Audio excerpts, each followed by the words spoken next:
Bem-vindas e bem-vindos a uma nova edição do Caminhos para o Mundo, um programa do Brasil de Fato em parceria com a Assembleia Internacional dos Povos, que traz sempre temas relevantes e atuais sobre a política internacional e a luta dos movimentos populares do mundo. No programa de hoje, vamos discutir o que é o imperialismo e se existe uma nova configuração das relações internacionais e da chamada governança global. O sistema econômico mundial atingiu sua fase imperialista, o que para alguns autores significa que o momento é de maior acumulação de capital na mão de poucos, de incentivo ao latifúndio e concentração de terras e aumento das disputas por territórios e recursos naturais. E tudo isso às custas de mais desigualdade, fome e miséria em todo o mundo. De acordo com a ONU, cerca de 274 milhões de pessoas em todo o planeta precisam de ajuda humanitária. O acirramento das disputas entre os super ricos e as potências econômicas globais sugere a iminência de novos conflitos armados e o aprofundamento da crise internacional. Com a eclosão do conflito armado entre Rússia e Ucrânia, o mundo parece entrar numa nova fase geopolítica, e o medo de uma Terceira Guerra Mundial volta a estar presente. Para aprofundar esse tema, conversamos com Vijay Prashad. Vijay, seja muito bem-vindo. Thanks a lot. It's nice to be here. Yeah. Vijay Prashad é historiador e jornalista. Ele é natural de Calcutá, na Índia, e coordena o Instituto Tricontinental de Pesquisa Social e a editora Left World. Possui uma obra de clara orientação marxista, com cerca de 20 livros publicados. Seu último lançamento é de 2020, chamado Balas de Washington, uma história da CIA, golpes e assassinatos. Para começar, eu queria te perguntar, para você, o que é o imperialismo e como ele se expressa no mundo hoje? So there's a couple of ways to answer that question. Let's start with how we experience something like imperialism. You see, the world has 7.9 billion people. There are some countries with 10, 15 million, relatively small populations. These countries decide we want to exercise our sovereignty over our raw materials. We want to create a project of food sovereignty. We want to grow food ourselves. We want our people to live in dignity and so on. And as the country begins to advance this process, suddenly the leader of the process is assassinated, or the military is told to leave the barracks and overthrows the government, or sanctions come against that country and the country is suffocated, not allowed to get foreign exchange or to trade openly and so on. Why are there assassinations of leaders? Why are there coup d'etats? Why are there sanctions against countries? Well, powerful parts of the world have, in a sense, decided that the international system has to be structured to benefit global capital. And that if 1, 2, 3 countries decide that, look, we want to create our own path, they might set an example for other countries. Now, what is a country doing when it says we want to exercise sovereignty? What it's doing is it says we want a better payment for our raw materials. It could be copper, could be lithium, could be oil. We want a better price. They may also say we want our workers to get a higher wage. What gives a country outside the right to come in and say, no, your copper must be at this low level? Or no, your workers in your country can't be paid a higher wage. Well, what this outside force is doing is it's essentially maintaining lowered prices for raw materials, which benefits big corporations, and it's maintaining lowered levels of wages, global wages, for big corporations to benefit. Now, I'm not giving just a hypothetical scenario. The government of Haiti, one of the poorest countries in the world, tried to raise minimum wages, and the US government intervened through the ambassador to prevent the Haitian legislature, the Congress, from lifting wages. That's amazing. Thomas Sankara tried to get a better deal for the people of Burkina Faso, overthrown in a coup d'etat. Venezuela tried to develop a new approach for its people regarding, oil prices and what it should do with the oil money, sanctioned, attempted coup d'etat. Well, people say imperialism doesn't exist. If imperialism does not exist as a structuring principle, why do we have coups?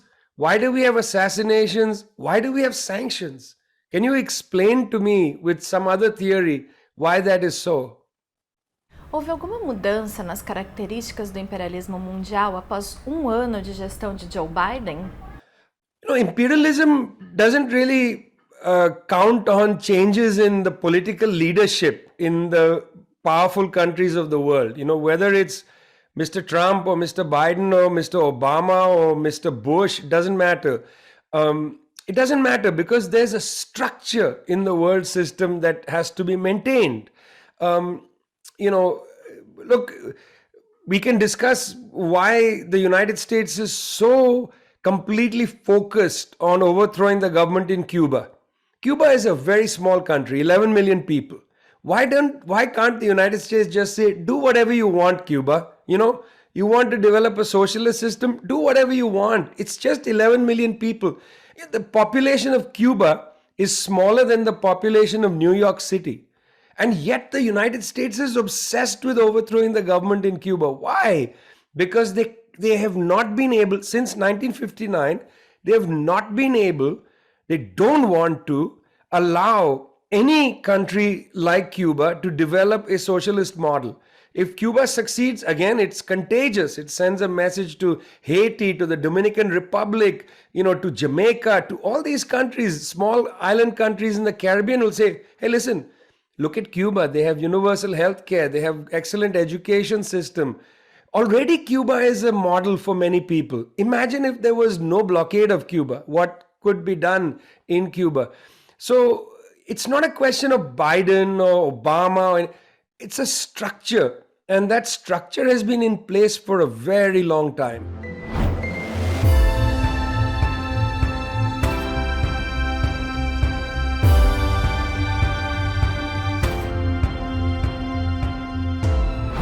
Com a ascensão da China, que deve se tornar a maior potência econômica mundial em 2025, ainda é possível falar que o mundo está sob a influência de uma superpotência, ou seja, os Estados Unidos? Let's take two different vectors of power. Okay, let's look at two vectors of power. The first vector of power is military power. No country has the military capacity of the United States. United States has 800 military bases in 80 countries around the world. China does not have 800 military bases. At most, and it's really quite a stretch to call these bases, at most it has 2 bases in Djibouti, in the Horn of Africa, and those bases are naval bases to support the UN mission against piracy. They're not really military bases to challenge the United States. China does not have military bases in the Caribbean or in, Mexico or Central America, in Canada. My God, that's a fantasy, right? United States overwhelming military force, about $1 trillion spent every year on the budget, including the nuclear budget and the intelligence budget and so on, far in advance of everybody else's military budget combined virtually. Okay, so there's no question that when it comes to military power, there's no contest. The United States is the most powerful. It can destroy a country, it may not be able to govern the country. It's destroyed Afghanistan. It can't govern it, but it's destroyed Afghanistan. Second vector of power is financial power. United States controls the principal institutions of trade and development. This includes trade with the financial sector. So if you need to send money out of country A to country B, you're going to have to use the international banking system. That means you're going to have to use the SWIFT system. The SWIFT system is based in Brussels, in Belgium. Now, it's basically under the authority of the US Treasury Department. And when the US sanctions a country, it can easily cut you off from the SWIFT system. It's hard to reconcile trade. When it comes to development, most of the international development agencies, the International Monetary Fund, World Bank, and so on, they follow the rules of the United States Treasury Department. Now, here in development, there is a challenge. The Chinese Belt and Road is a serious challenge to the US IMF approach to development.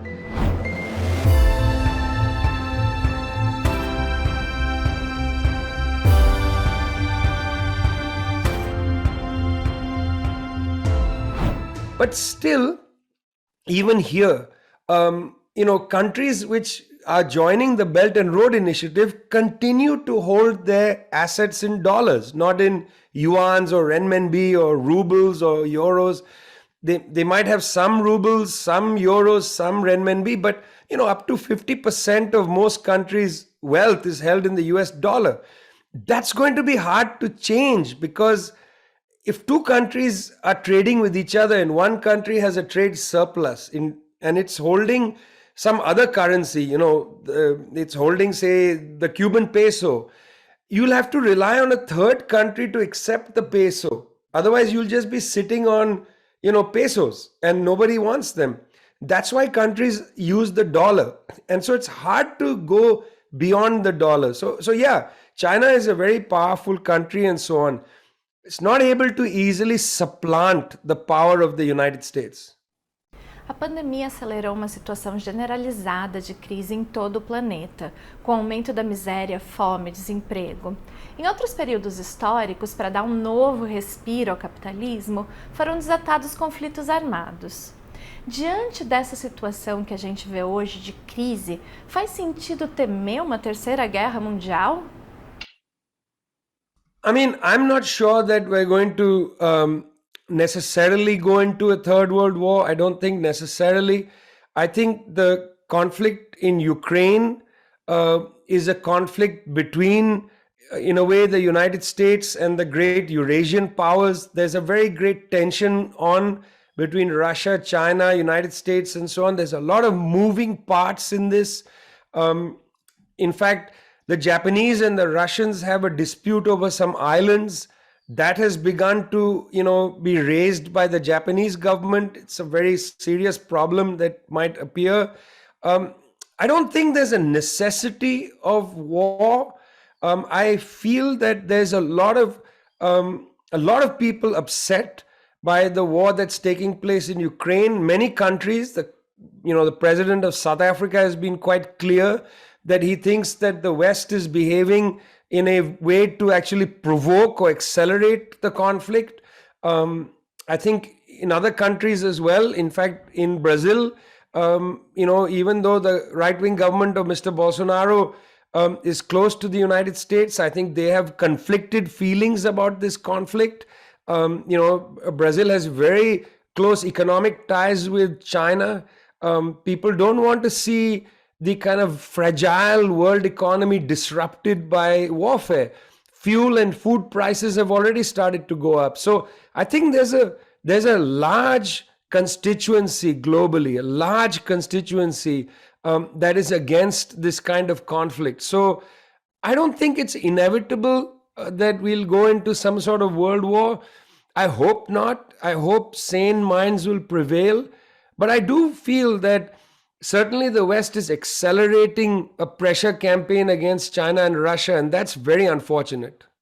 Eu gostaria agora de chamar o nosso jornalista convidado de hoje, que tem uma pergunta para você, Vijay. É o Arturo Hartmann, que é editor-chefe de temas internacionais do Brasil de Fato. Arturo, bem-vindo. Obrigado, Aline. Queria primeiro reforçar aqui, estender os agradecimentos ao Vijay por ter aceitado o nosso convite e estar conversando aqui com a gente nesse episódio dos Caminhos para o Mundo. Minha pergunta, Vijay, vai no seguinte sentido. Dentro dos debates do imperialismo, de que maneira, mais especificamente, a guerra da Ucrânia pode acelerar ou pode incentivar a reformulação da geopolítica mundial? Pensando também como as ações dos Estados Unidos e da Europa de sanções, de buscar fazer um cerco à Rússia e restringir possibilidades de ações russas, como isso pode empurrar ou acelerar a formação de um bloco euroasiático que seria liderado por Pequim e por Moscou, né? Eu queria saber um pouco o que você acha disso. I don't think that either Beijing or any of the other countries in Asia are keen on a world division, into a kind of Russia-Chinese pole and a Western pole. They don't want that. I mean, frankly, the Chinese economy is thoroughly integrated with Europe and the United States. So it would cost a lot to the Chinese people if there was like a new iron curtain, that was around the West, say, and there was a break. I think it would cost them a lot. I'm not even sure the Russians are keen on this. I mean, frankly, again, Russia sells a lot of its natural gas to Europe. It wants to continue to sell natural gas. The Europeans continue to buy natural gas despite this conflict.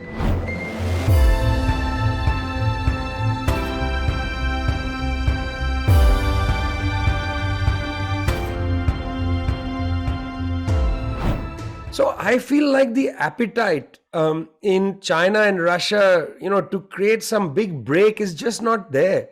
The Chinese are very keen on bringing this conflict to an end. So I'm not convinced that there's going to be, these big blocks, divisions in the world. I mean, it's not possible.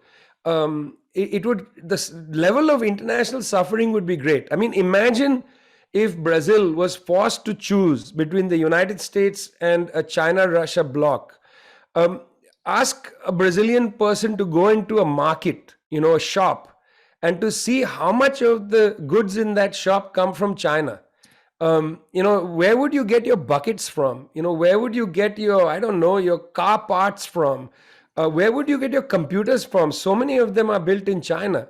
And, at the same time, a considerable amount of trade takes place with the United States, particularly for financiers and so on. So different classes are going to be hit if you had to choose, we want to be in this block or that block.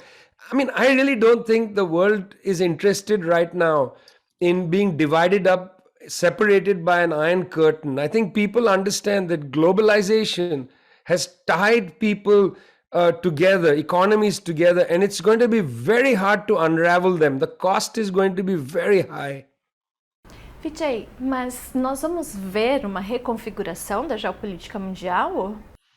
Well, the question isn't, is there going to be a change? The question is, how long will it take and what will it look like? I mean, there are always going to be changes. With the rise of the Chinese Belt and Road Initiative, we're already seeing great changes. Argentina has signed up to join the Belt and Road Initiative. But so did Poland. Poland is a right-wing government. You don't have to be a progressive government to join China's Belt and Road Initiative. These things are very contradictory in a way. Poland joined the Belt and Road Initiative of China in 2015, not for ideological reasons, but practical reasons. They wanted Chinese investment and so on. So, I mean, I just feel like, we're not going to see anything happen immediately. I feel like there is no question that China wants desperately for the war in Ukraine to end and will not be drawn into a conflict. They don't want a military conflict. That could be catastrophic. So I don't think the question is, will there be a shift? The shift is already happening. But what will the shift look like? I don't think it will look like the creation of two worlds. I don't even think it's necessarily going to be multipolarity. I just don't feel like right now it's easy to say what's going to happen. One thing that is going to happen is that the Chinese and others have been saying, let's revive the BRICS. Let's put some life into the BRICS. Now, that'll be interesting. Will the right-wing government in India and the right-wing government in Brazil pick up the initiative? What will happen in the Brazilian election this year? If the left prevails in Brazil, will it want the BRICS to be reborn? The BRICS has not died, but the BRICS has had less energy in recent years. This could be interesting. I know the South Africans are very interested in reviving the BRICS. See, BRICS is not necessarily anti-Western. It's those economies are fundamentally integrated to the West.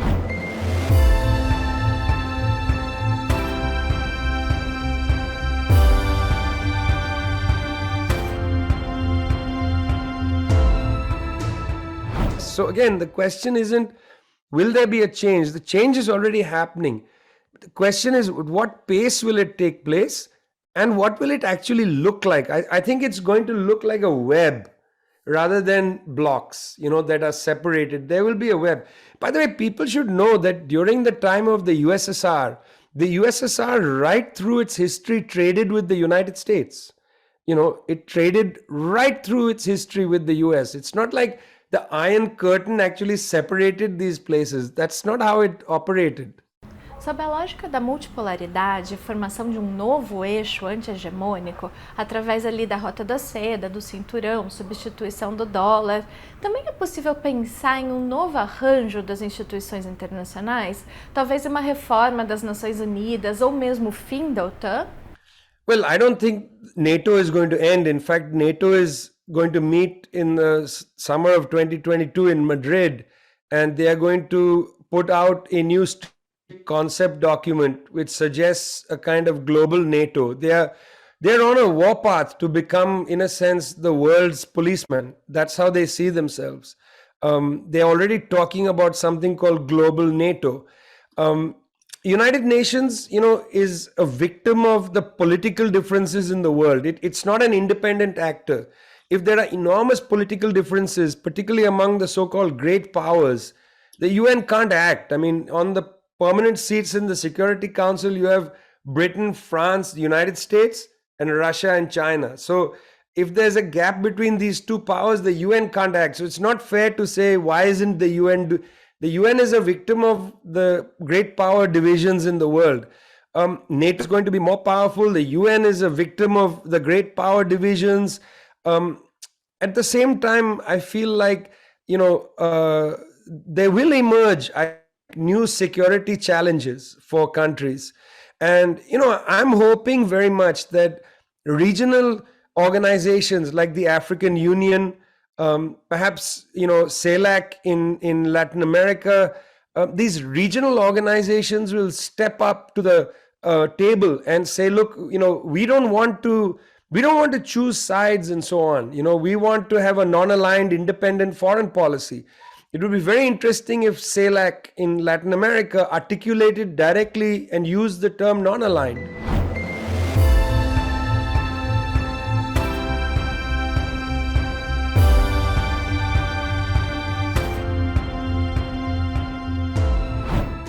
It would be useful if the African Union did that. It would be useful if, the Southeast Asian organizations did that and so on. I mean, I feel like we're at a point where we want countries to stand up and say, I don't want to choose, rather than have countries choose. Vijay, como você analisa o crescimento de novas correntes fascistas de extrema-direita no século XXI? Essas correntes são capazes de alcançar países importantes como Estados Unidos, Índia, Brasil. A democracia está sob risco? Quais são as perspectivas para a esquerda hoje? One of the interesting things is that these forces no longer need to actually conduct coup d'etats to take power. I think they've recognized that. There is a kind of fatal intimacy, very fatal intimacy between the forces of the hard right and these bourgeois institutions, democratic institutions. Sure, they will use lawfare, as they did in Brazil to get rid of Dilma. Well, Dilma was actually legislative fare, they used the legislature, but against Lula they used the law and so on. I mean, in some countries they'll do that, other countries just using money to, overwhelm other political forces to win elections. So one point is that the hard right has recognized they can use, formally democratic institutions to come to power. They don't actually have to have a fascist coup d'etat. That's one thing we need to recognize. Secondly, liberalism has actually collapsed. Liberalism's affinity to privatization, what we call neoliberal policy, has meant that it has, for at least a generation, no answer to the actual material problems people face. And because liberalism doesn't have answers to the actual material problems people face, and because the left is weak, the hard right has been able to emerge. It's a consequence of liberalism's collapse that the hard right has come in, not of the left's collapse. When fascism came in the 20s, it was to attack the left. Now fascism has arrived because liberalism has basically collapsed. Liberalism has become the religion of the elite. And this crowd has emerged essentially because they say that the liberals don't know how to address unemployment and all these issues. And that's one of the great dangers, is that the reason the left has to grow in strength and confidence is that neither the liberals nor the hard right have answers to the problems of humanity. We have some answers. We have to be more aggressive in a way. We can't wait for the liberals to save the day. They are not going to save anything. Vijay, muito obrigada pela sua participação aqui hoje conosco. Foi um prazer tê-lo no nosso programa. Vijay Prashad, jornalista, escritor, autor de vários livros, inclusive alguns deles já publicados aqui no Brasil. Muito obrigada por estar conosco hoje. Thanks a lot. O Caminhos para o Mundo fica por aqui. Para rever este ou outros programas, basta acessar o canal do Brasil de Fato no YouTube e acompanhar a gente também pela TVT. Um grande abraço e até a próxima!